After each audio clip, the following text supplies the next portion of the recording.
Okay, here is the complete updated collection. I can't believe I get to make this video. This is the 50 subscriber special and the birthday special, 2-in-1, I guess you would say. I first want to start by thanking all of you all so much for getting me to 50 subscribers. Can't believe we're already here. I mean, this channel has been up for less than a year and we're already at 50 subs. It's a great achievement, and I want to thank you all so much for getting me there. The last collection showcase, we were at 30 and we've almost doubled. I think we're right under 60 subs by now, and by the time this video comes out, we might be at 60 because I uploaded 3 videos today since I won't be able to upload for a few days. So I tried to get a couple in, and this video had to come out on the 22nd because it's my birthday, and that's why this is the birthday special. And yeah, getting the 50 subscribers was a great birthday present from all of you all, so thank you all so much for helping me get up to here. And I did originally plan on having a separate video for my birthday special and for the 50 subscriber special, but they just were getting to such a close date that I was like, it just makes more sense to just make them one video than have 2 separate, like, celebration type videos. But yeah, I just want to thank you all again. I'm so thankful that you all got me to 50 subs, and hopefully we can get even more. I'm so glad that we're up to 50, but I would love to get up to 100, maybe even 1,000 someday. But yeah, now let's actually get into the video. So yeah, I wasn't sure what I was going to do for 50 subs, considering I was considering doing a top 10 favorite dinosaurs. I considered doing listing top 10 favorite dinosaurs I wanted figures to be made of, like either by I want Safari to make this, or I just want these 10 dinosaurs in general to get figures. I didn't know, but I decided a collection showcase would probably be the best video to do. And I did do something very similar to this for my 30 subscriber special, but a lot has changed in my collection. I've completely reorganized it. I've added a lot of figures, and like I said, I've reorganized the collection a ton. And I mean, it's been, I think, almost 2 months now since that video, so we've gained a lot of subscribers since then, and we've gained a lot of figures, so it makes sense that the collection's changed a lot. And then also, like I said, the order has changed a lot. And I believe there's 4 really good ways that I can think of off the top of my head that you can organize a dinosaur shelf collection by. You can organize them by like location, like all these are North American dinosaurs, all these are South American dinosaurs.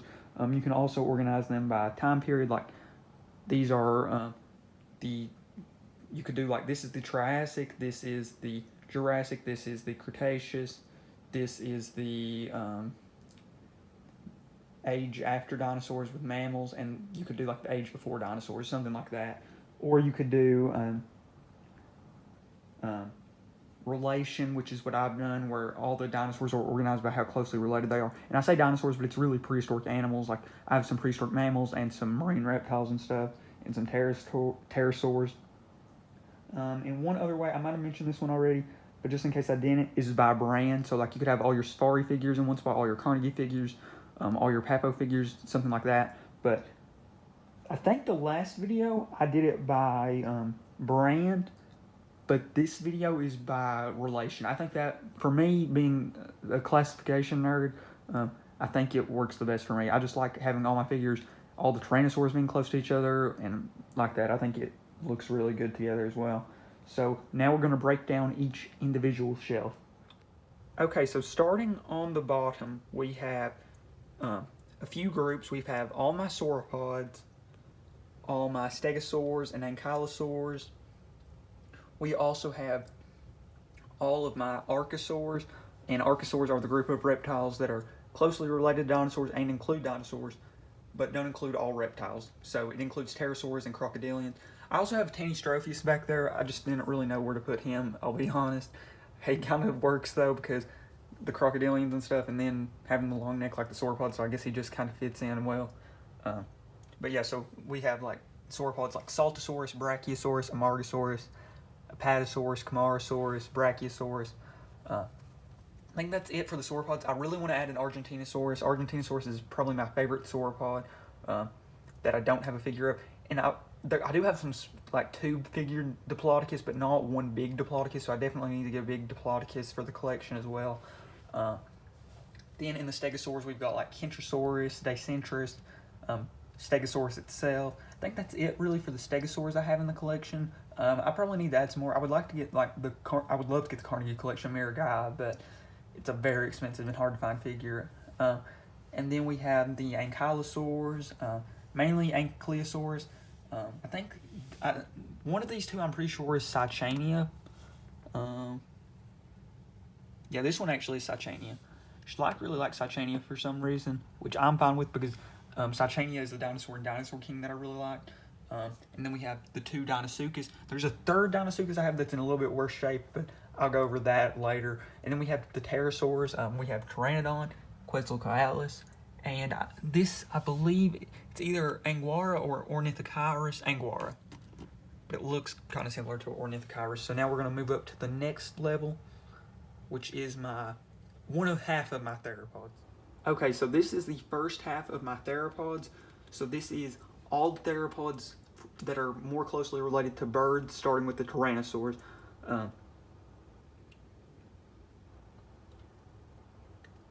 So we have the T-Rexes first, Tyrannosaurus Rex, a lot of T-Rex. This is a nano figure, but I should have reviewed this figure by now, but it's pretty much a juvenile Rex, and I'll explain that in that video. But yeah, that's the Tyrannosaurs, or the T-Rexes specifically. And then we have the two Albertosaurus pair. I love this pair. These two weren't in the last collection video, but they're two of my favorite additions. And I'm glad to have added them both. I think they work very well for a sexually dimorphic pair, with the brighter one being the male and the duller one being the female, the duller gray. And then we have two Gorgosaurs. And then we have all my Maniraptora forms. We've got some Velociraptor. Oh, I did actually skip two Tyrannosaurs. We have Chiansusaurus and Guanlong and Tyrannosaurus. Oh, I skipped three. The Maniraptors, we've got some Dromaeosaurs like Velociraptor, like I said. One Utahraptor, some more Velociraptors. Then we have some Therizinosaurs like Therizinosaurus, and I believe Nanchiongosaurus is that one that's the Terra by Battat figure. Then we have Oviraptor and Dinosaurs. So that's all my theropods that are more closely related to birds, starting with the Tyrannosaurs. I'd like to have had all my theropods on one shelf, but there's just way too many. I mean, you all see how stuffed this shelf is, and that's literally just half the theropods. Next up, we have one of my favorite shelves, which is my ornithopods and ceratopsians. So starting with the ornithopod section, we have Gryposaurus, some Parasaurolophus, Edmontosaurus that's listed as an Adatitan, Hippacrosaurus, and then we have Iguanodon in the back, and then we have the two ceratopsian, well, one's not a ceratopsian, Pachycephalosaurus is not a ceratopsian, but it's more closely related to ceratopsians. We've got the two, like, almost in-between ones, and Psittacosaurus. I'm not for sure, maybe it's Psittacosaurus, I think the P is silent, but I'm not 100% sure. And then we have the actual ceratopsians, and Stegosaurus is an actual ceratopsian, but it's one of the more primitive ones. And then we have Vagaceratops, Chasmosaurus, Pentaceratops, all my Triceratops, kind of like T-Rex, there's a lot of them. And then we have Ioneosaurus and the three Pachyrhinosaurus. I really like this section, but I will 100% admit there needs to be some more figures on this shelf. But luckily, I did order a lot, and there will be at least 3 figures that will be added to this collection that I'm really glad to be added to the collection. Because I will mention, this shelf definitely needed, before getting the Vagaceratops, I thought it needed, and the Ioneosaurus, I thought it needed more ceratopsian diversity, because at one point it was literally just the Chasmosaurus, the 2 single Chasmosaurus and Pentaceratops with the 3 Pachyrhinosaurus and then Triceratops. But I did order, I'll kind of just say it, because you all won't know what brand it is, so it's not a super big spoiler, but it's a Styracosaurus. And Styracosaurus, I have a few smaller figures of, but I don't have one bigger figure of, obviously, or you all would have seen it. And also 2 more Paras. The Paras are the exact same figure, though, so, but they will take up a little bit more space, which I honestly think is a good thing, because the ornithopod and ceratopsian shelves are a little bit empty. And one thing I do really like about these two being together is that these 2 animals would have lived together well, not all of them, but usually environments had hadrosaurs and ceratopsians, so they might have filled a slightly different niche. And one thing I love that has been mentioned about ceratopsians is the possible omnivory. But most of these did live in the Cretaceous, which makes me really like these. And that's why I really like that I have my sauropods with my stegosaurs. because most of them lived in the Jurassic. Obviously, a lot of sauropods did live up until lived in the Cretaceous, and a bunch of Ankylosaurs did live in the Cretaceous as well. But I think having the Stegosaurs and Ceratopsians makes sense. The Stegosaurs and sauropods if you're going to have the Hadrosaur or the Ornithopods and the Ceratopsians. So now we're going to move up to the second to last shelf. Next up, we have all of the theropods that are less closely related to birds, ranging from like Dilophosaurus all the way up to the Allosauroids. So we've got Dilophosaurus and Cryolophosaurus, Carnotaurus, Ceratosaurus, Spinosaurus, Baryonyx, Carcharodontosaurus, Giganotosaurus, Acrocanthosaurus, Allosaurus, Sinraptor, and Megaraptor. And Megaraptor, I will admit, probably shouldn't be on this shelf. It should probably be on this shelf because, or on the shelf with the Tyrannosaurs or the early Coelurosaurs, but it's not. I'll be honest, there's mixed reports on Megaraptor. Some consider it an Allosauroid, and some consider it a Coelurosaur or an early Tyrannosauroid, but since there's still a lot of controversy behind it, and I have more shelf room on this shelf, I just go with this shelf, and that's pretty much the main reason. With it being so mixed, I pretty much just decided to be whichever one had more shelf room, but I could definitely see Megaraptor possibly being on the other shelf. Now, moving on to the last shelf, the top of the shelf. Technically, I don't know if this should really be considered a shelf, but this is the most diverse group as far as what's up here. So we have the globe, because I just think that makes sense to have a globe up here just for whatever. And then we have my marine reptiles, starting with Mosasaurus, Tylosaurus. I said that in the wrong order. This is a Tylosaurus, and this is a Mosasaurus. Then we have Lioplorodon, some sort of plesiosaur. I believe it's supposed to represent Elasmosaurus, but maybe it's just supposed to be Plesiosaurus, or a Plesiosaur. I'm not for sure. Then we have Dunkleosteus. I didn't really know where else to fit it, so I guess it makes sense to have it with the other marine life. And then we have the Carnegie Collection with the tag T-Rex. Obviously, this figure probably should be down with the Tyrannosaurs, but this figure's honestly more up here for the tag than it is the actual figure. Then we have all my prehistoric mammals. Glyptodon, Didacurus, Andrewsarchus, giant ground sloth, the Carnegie mammoth, and the Safari mammoths, and then the Smilodon pair. And then we have a little Jurassic Park section with the JPG, the Lost World Rex with the cast, and then this little Dilophosaurus I have, which is a Safari figure, but I ended up putting in like clay or something, which messed up its color scheme, but I think it kind of looks cool. And these three were sitting on the Jurassic Park book, but I'm actually currently reading it, so maybe I'll probably have a video about that once I finish it, because it's actually been really good, and I'm really early into it. But I read a little bit slower, I will admit. I go back and look at a ton of stuff, and I'm just not a super fast reader to begin with, so it might be a little bit, even because you might see that video in like a year from now. I don't think it'll be that long, really, but I'm just saying don't be expecting that video anytime soon is what I'm really trying to say. And now we move on to pretty much everything else that's not on the shelf. So pretty much all my Jurassic Park figures, besides a few like the Allosaurus and the Pachyrhinosaurus, and some other exceptions, are in here. I'm just not the biggest Jurassic Park fan as far as like how the figures look, just because a lot are pretty much just inaccurate dinosaurs. For example, like this Velociraptor. Like, I like it, but you know, it's just so inaccurate.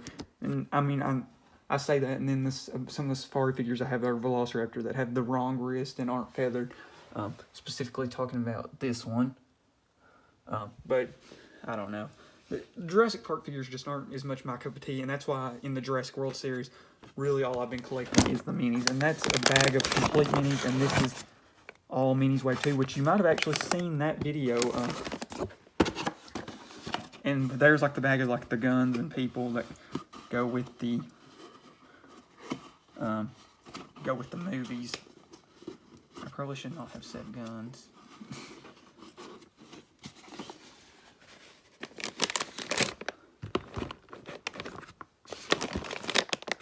And then we have the Safari Ltd tube figures. Some of my favorite figures. I have pretty much all of the dinosaur figures that I'm aware of are out in the Safari Ltd tubes. And we have just a random everything else pretty much. In this section we have like, where's the thing I'm looking? All the tags that I still have, and like here's like the tags of like the Carnegie figures that I still have or have got, and then like the Walking with Dinosaurs minifigure cards. One thing that we do have in here that is pretty cool, we have some Dinosaur King cards and some Safari Ltd booklets and stuff. Some cool stuff, but most of that's like the least cool stuff in my collection, I would say. And then we do have some other cool stuff. We've got Apex, which I need to play. I pretty much have picked the figure or the species, which was going to be Acrocanthosaurus. I shouldn't say was. It is going to be Acrocanthosaurus whenever I finally do play the game. Then we have a Top Trumps dinosaur game. I'm not exactly sure what's in this. I think it's... Well, we'll just find out. Okay, yeah, it is the Animal Planet Micro Kingdom figures. I do actually like some of these. And one thing I do want to mention while I'm at it with the Animal Planet Micro Kingdom is they have two dinosaurs that are listed as Triceratops, but I think one's actually supposed to be Pterosaurus. This one with the smaller frill, they're both labeled Triceratops, but this one with the smaller frill, and then this one with such a larger frill, I think they were going with the theory that Pterosaurus was the same as Triceratops. So, yeah, I think this one is supposed to be Pterosaurus, but I mean, maybe it's not. I don't know. It definitely looks more like a Pterosaurus than Triceratops. And then in the thing above it, we have all of them, well, not all of them, but most of my Walking with Dinosaur minis. The reason why I can't say all is because one of the Gorgosaurs is on display. And then we have a few last little things to show off. We have all my Groovy Tube Books figures, 2 tubes that are full, and then pretty much all the figures that are loose in tubes. Okay, and then we have this box, which is pretty much all my worst condition figures. Like this, that Dinosaurus I mentioned earlier that's not in as good of shape. I still really do like that figure. That was the first Carnegie Dinosaurus I received in a lot. Then this is a worse shape Apatosaurus I have. Then we have mainly some GeoWorld figures, not counting the ones that I have the cards for, because those are all on the shelf. And then we have some worse condition Safari figures that I've gotten in some lots, like this T-Rex and that Liopleurodon. But yeah, I think that's it for most of the figures. And these are not technically all the dinosaur figures I have, just mainly the ones that I think are of better brands. Well, I guess I could show off one other little thing really quick. We do have some cheaper brand figures that I just happen to like. For example, this is said to be Ankylosaurs or Ankylosaur, but it's obviously something like Ed Montonia. And then we have like this Chapmy Ichthyosaurus. Most of the Chapmy figures I don't really like that I have, but I really do like that Ichthyosaurus. And then this like finger puppet sauropod, which is probably supposed to be some sort of a Apatosaurus or Diplodocus. I think I actually got this at a Pizza Hut when I was really little, but I actually really do like that figure for some reason. But yeah, that's most of the collection. But I will show off one other thing really quickly about the collection. Okay, this is the last thing about the collection. The collection actually does have some light. But as you can see, it's not great. That's what the camera flash has been on. But yeah, there is some light, but like I said, it doesn't look great. Okay, now back here at the end, I do want to mention the 3 things I do want to add to this collection. 2 are brands that I want to get a figure of, that not a specific figure I want to add, but I want to add a figure of this brand, and those 2 being a PNSO figure and a Beast of the Mesozoic figure. Those are 2 of the best brands that I think are out that I don't have figures of. PNSO I think is great. I will admit their figures are a little bit more expensive than I would like them to be, considering I've seen some figures are very similar in size to the Safari figures, which are on average I would say at least about 1/3 of the price. But I do think they have really amazing figures, but like just compared to Safari, I think the Safari's figures are much better for the price, and that's why I usually lean Safari out of the 2. And And then also I really want to add a Beast of the Mesozoic figure. I remember seeing his figures get announced before like they were even actually getting produced. Like I remember hearing about them getting like I saw his Kickstarter before the figures were actually getting produced, however many years ago that was. But that Pachyrhinosaurus right there, I believe, is actually made by the sculptor that did it. The Jurassic Park one, the blue one. I believe that one actually was made by the guy who makes Beast of the Mesozoic. I'm not 100% sure about that though, but I have always really liked Beast of the Mesozoic. Is pretty much what I'm trying to say. And I definitely want to add at least one of the figures to my collection. And then there's a specific dinosaur that I really want to add a figure of, and that dinosaur is Argentinosaurus. It's one of my favorite sauropods that I just don't have a figure of yet. And I believe CollectA might be the only big brand. Well, I know GeoWorld has one, but GeoWorld figures are pretty hard to find depending on a certain one. But I would definitely like to add an Argentinosaurus to the collection, mainly because of Chased by Dinosaurs, possibly my favorite dinosaur documentary series. I've always really liked that. That was really like my big dinosaur introduction, if I remember right. It and Walking with Dinosaurs were the two I remember watching when I was really little. So, Argentinosaurus has always been a dinosaur I really liked. It and Giganotosaurus. So, I definitely want to add an Argentinosaurus to the collection. And one thing I did do just a second ago that like how I mentioned in the bottom shelf, I wanted to add an Argentinosaurus and Diplodocus, and on the other shelves I mentioned stuff like this. I do want to really quickly mention at least one dinosaur or prehistoric animal I want to add to each section of the shelf, like a specific one. Obviously the bottom's Argentinosaurus. The second one with the Tyrannosaurs and the Raptors, I really want to add a Nanooksaurus. I don't believe there's a Nanooksaurus figure out yet, but if one comes out from a good brand like Safari, I will try to add it. And then the Ornithopod and Ceratopsian section. Really, the figure that comes to mind for me that I definitely want to see on that shelf is a Styracosaurus, but I'm getting a Styracosaurus, so I guess we'll just say Styracosaurus, but that is 100% coming pretty much. I mean, I guess the package could get destroyed, so I guess it's not 100%, so yeah. Styracosaurus, I guess it is. And then for that shelf above, it has to be Mapusaurus. Mapusaurus is a dinosaur I really wanted to get a figure of, but just don't have yet. And then for the very top shelf, there's a lot of things I can think of. Obviously for like prehistoric mammals, I would like to add like a hyenodon or something. And then for the marine reptiles, something like Platycarpus, or the other two big pliosaurs other than Liopleurodon, like Pliosaurus itself or Chronosaurus. There's a lot of options. I guess I'll say hyenodon just because it was the first thing that came to my mind. But yeah, those are the main figures I would really like to add to the collection. So thank you all so much for watching. And once again, I want to thank you all so much for giving me the 50 subs. And it made a great birthday present, I will say.